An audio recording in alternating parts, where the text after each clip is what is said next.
E muitos dizem que Paulo, que pregava a graça de Deus, não pregou e não ensinou a respeito do batismo no nome do Senhor Jesus.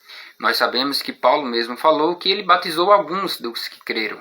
Claro que, como Paulo disse, ele não veio para batizar, mas para evangelizar. Porém, Paulo também pregava a respeito do batismo, e os outros discípulos eram responsáveis pelo ato do batismo. Mas Paulo pregou sim e batizou pessoas no nome de Jesus. O batismo ele continua sendo válido para a igreja, porque foi aquilo que os discípulos ensinaram, aquilo que eles receberam do Senhor. Em Atos 19, nós vemos a terceira viagem missionária de Paulo, onde ele prega aos Efésios. E lá a Bíblia relata que ele encontra alguns discípulos dos que tinham crido. E Paulo pergunta a eles: vós já recebeste o Espírito Santo quando crestes? Eles respondem que não, que nem mesmo tinham ouvido que havia Espírito Santo. Então Paulo pergunta: em que batismo vocês são batizados? Eles respondem que foram batizados no batismo de João.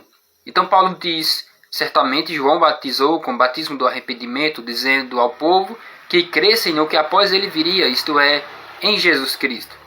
O batismo de João não é o mesmo batismo apostólico. São batismos diferentes. O batismo de João era para preparação, para preparar o caminho de Cristo, o caminho do Messias. Era um batismo apenas para que o povo se arrependesse e crescem no que após ele viria.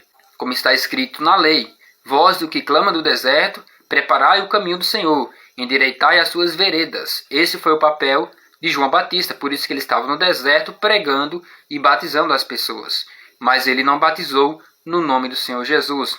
O batismo apostólico para a igreja é aquele que Jesus ensinou em Mateus 28:19 e Marcos 16:15-16, para batizar em nome do nosso Senhor Jesus Cristo. E logo em seguida a Bíblia diz que os que ouviram isso foram batizados em nome do Senhor Jesus. E Paulo põe as mãos sobre eles e logo eles recebem o Espírito Santo.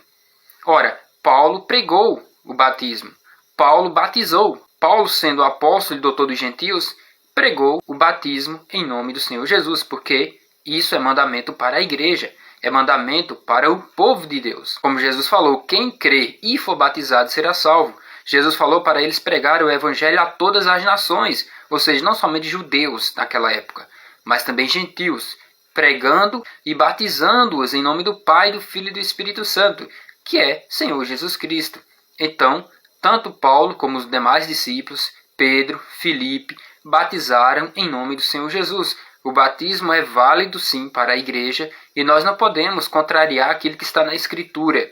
Todos os que creram, tanto judeus como gentios, foram batizados em nome do Senhor Jesus nas águas, como um símbolo do arrependimento, confessando que creem em Jesus Cristo, que creem que Jesus é o seu único e suficiente Salvador, confessando assim o seu nome. O batismo é um símbolo do sepultamento, onde a velha criatura é sepultada e nasce uma nova criatura. Não que a água tenha poder, não que o batismo em si salva, mas o batismo faz parte da doutrina dada por Cristo à igreja, como ato de fé e de justificação. Sendo assim, nós somos justificados pela fé em Jesus Cristo, na sua morte. Uai, seu app de vídeos curtos.